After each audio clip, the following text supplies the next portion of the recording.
Man, people have created a lot of crazy TikTok algorithm theories. If you've been on TikTok, you've seen these videos where people claim there's one hack you can use to like go viral overnight, or, they'll tell you what to do and what not to do in your channel. And the most interesting takeaway in our experience as a business, growing from 0 to over 10,000 followers, has been that it's not super straightforward. And we've actually taken a lot of these TikTok algorithm theories when we're making our videos. And so we kind of know what works and what doesn't work. So I really wanted to make a video for you guys and just kind of weed out some of the nonsense that you'll be fed as you're trying to be a TikTok creator. So hopefully you find this video helpful. I'm going to jump right in. This is the 5 most popular TikTok algorithm theories debunked. Kapwing! All right, so theory number 1, and I find this super interesting, is that TikTok has an AI that watches your videos when you upload them, and it looks for certain things that it thinks people will like. And if your video just doesn't have those things, then it makes it super hard to go viral. But if it does have those things, then it'll just kind of automatically push your video, and it makes it super easy. The reason this is so interesting to me is because TikTok has been criticized in the past for telling its human moderators to squash videos that don't have things like, traditionally attractive people or, nice backgrounds. But TikTok in recent times has said they've moved completely away from that practice. They're also moving to more local moderators in different countries. So yeah, in their words, this would definitely not be a thing. And in our experience, at least in the past few months, I agree that this has definitely been rolled back a lot. At the end of the day, there's nothing to indicate that a video with like one of our female coworkers or something is going to go more viral than another video. It really seems to be based on quality. And I think that this filter, it definitely does exist, but it is more of a quality check. It's just making sure that like the video resolution isn't terrible. It's making sure that your audio, if you upload your own audio, that it's not super soft. And it's also, of course, looking for copyrighted material. So if you're using definitely a copyrighted song, like a song that exists in TikTok, but you're just uploading it yourself, don't do that. Just use the TikTok song. If you're using copyrighted video, it can pick that out. So yeah, just make sure that you're not using copyrighted stuff and that your video quality is good. And you shouldn't have to worry about this first one too much. Just make videos that, make sense to you. All right, theory number 2. This one deals with how TikTok uses metrics to push your video to the next batch of people. So if you don't know, TikTok, when you upload a video, it'll show your video from between like 200 to 700 people in the first round. Based on your results from that first round, show it to more people and more people and more people. The question here is, what is TikTok using to tell if your video is good and if it should keep pushing it out? So I don't think there's a lot of debate around this one at this point. It's pretty well understood. But you still see videos about people explaining it like it's rocket science, so I just want to make this super clear. Likes, while they're a good indicator if you're getting likes that your video is good, it doesn't seem to matter that much. What really matters in getting your video pushed to more people are rewatches, so if someone watches your video again, or completions if they watch it 75% of the way through, that's good, or if they share the video with someone else. So those are the main 3 things that you should care about as a creator. Comments matter too, kind of below those 3. But yeah, if you're wondering why your videos are getting a lot of likes, but maybe they're not getting comments or shares, it's probably because they're not getting rewatched very often, and that's why they're not going further. So what does this algorithm actually mean for the average creator? Well, it means that you should optimize your videos for being completed or rewatched. All right, so if you go on the For You page, you'll notice that, at least for me, naturally, I either scroll by a video right away or I'm looking at it pretty much the whole time. And that's because that's the metric that TikTok is using. So in order to get your video on the For You page, you're going to want to make sure that people are staying until the end, or that they have something in the video that they want to watch again. So I've outlined a few ways you can make your videos more worthy of watching all the way through. I'm going to put them right here. So pause the video if you want to check those out, but I'm going to keep moving for everyone else. And leave a comment if you have any questions or comments about any of these tactics. Theory number 3. I think this one might be my favorite. So people in this theory say that your account has a certain window when you create it to establish itself in like a genre or niche, like very specific, this account does this. And if you don't hit that window, if your videos are too scattered and you can't really find an audience, then TikTok will forever banish your account to not going viral. So I thought about this theory a lot as I was trying to grow our account. And it's really hard to find an example of a big account with a lot of followers that doesn't have a consistent theme. You know, someone who just posts random videos all the time. Obviously, if this is true, then we needed to find a thing very quickly and run with it. But we didn't end up really finding a thing. We made a lot of different styles of videos and experimented with a lot of different things.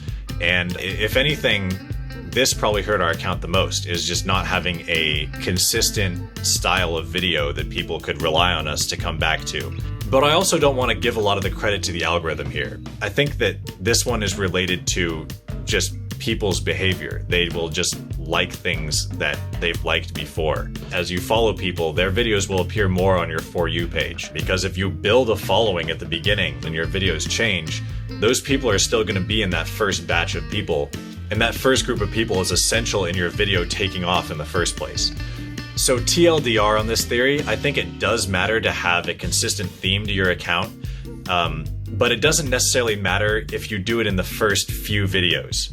Like, take your time, find your thing, but once you find something that works, you're gonna get a lot of followers and a lot of likes and a lot of comments in one video. Make sure that those people will still have something to come back to in your later videos. Because you're reliant on them now. All right, theory number 4. So this one, after I posted the article, was the one that was discussed most on social media. And it has to do with how TikTok keeps creators making videos even when they flop time and time again. So imagine this. You've gotten on the app and you're posting regularly, and then suddenly one of your videos blows up. So you think, okay, how can I do this again? How can I keep this up? You make more videos and you start to post more consistently, thinking that, TikTok fame is just right within reach. But over time, TikTok doesn't have that much room on people's For You pages. When your videos don't do as well and they keep flopping and keep flopping, you're gonna start to want to go off the app and you're gonna start to use it less. And after a few days of you not using it, TikTok will pump views into one of your best videos that it didn't pump views into earlier to flood you with notifications and get you back on the app. And interestingly, in our experience, this happened. We were posting pretty regularly in December, and without any success. Our first big video was in November. So then we went on winter break and didn't post as much. And suddenly these videos just came completely out of the blue and got like 50,000 views each. And so at this point we thought, okay, maybe if we post videos and then don't go on the app for a few days, this will happen every time, right? We have a consistent way to just get views on a video, and we don't even have to post as much. It's like, this is great. This is amazing. Yeah, we never got that same result. Our videos just kind of like did the same when we weren't on the app versus when we were on the app. Keep that in your back pocket if you're a new creator. You could probably leave the app for a few days and have some of your videos do a lot better than they've been doing. But yeah, in terms of having this being a reliable growth strategy for your account, I wouldn't say so, unfortunately. All right, number 5. So our last one is pretty simple, and it says that TikTok suppresses businesses on the app. So if TikTok has identified you as a business, just like other social media platforms do, they will limit your videos and not have them do as well. The difference between this and other platforms is that other platforms are more upfront about it and they ask you just to pay money to boost posts to your following. Whereas with TikTok, there is no warning whatsoever. And while we are a business on TikTok and it would be very easy to identify us as a business, it's still hard to say whether our account not going super big was because of us being a business at all. Our videos that did the best were genuinely our best videos, and TikTok gave them a chance. We got hundreds of thousands of views on multiple videos. If that were the case, it would be kind of weird that they gave us some success and some not.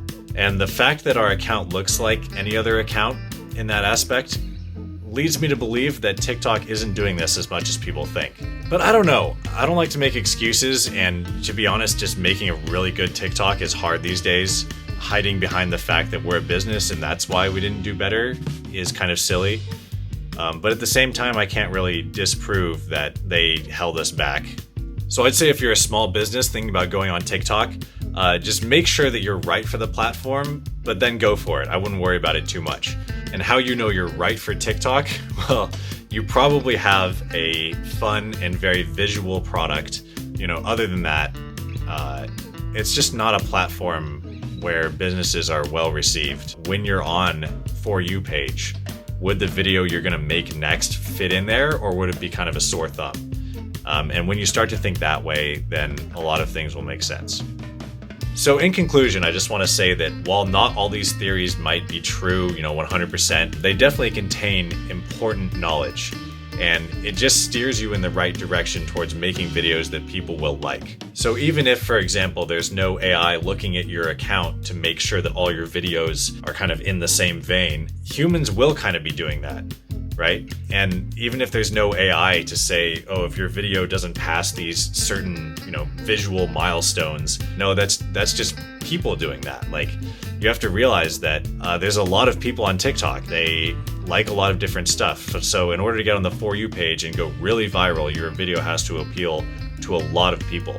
And I think a lot of people that complain about the algorithm just don't realize that. I like to compare it to like pop music or, primetime TV. And the same thing goes for TikTok, right? I don't think it's some magical new kind of invention that brings out this different side of people. It actually just exposes more of human nature. So just keep that in mind with making your videos. Just try and learn from what you could have done better in that video, and either maybe try reposting it or just let it go and you'll do better in the next one. If you enjoyed this video, please give it a like and subscribe to our channel. It helps us out a lot. We're a small startup, and doing experiments like this is not trivial for us, so we'll appreciate your support. I also wrote an article that goes over this topic in a little bit more detail. So if you're interested in that, either just Google Kapwing TikTok algorithm, or I'll put a link in the description and right here on the video somewhere. So thank you for watching. If you have thoughts on these TikTok algorithms, or want to point out something that I missed in the video, please leave them in the comments. I love talking about stuff like this, and I would love to continue the discussion.